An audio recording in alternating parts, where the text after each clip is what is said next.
আমার ইবাদত ছাড়া পৃথিবীর কারো ইবাদত করা চলবে না। আর আমার ইবাদত করার পরেই হলো পিতামাতার খেদমত। আল্লাহ রাব্বুল আলামিন আমাদেরকে বললেন, আমার ইবাদত ছাড়া অন্য কারো ইবাদত করা যাবে না, আর আমার ইবাদত করার পরে পিতামাতার খেদমত করবে।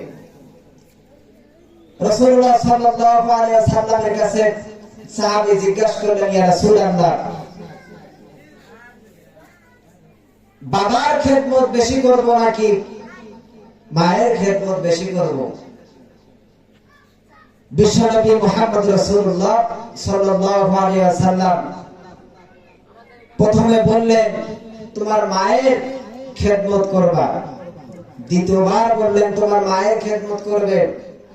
তৃতীয়বার বললেন, তোমার মায়ের খেদমত করবে। চতুর্থবার বললেন, তোমার বাবা। মায়ের কথা কয়বার বলেছেন? 3 বার বলেছেন। এই মাকে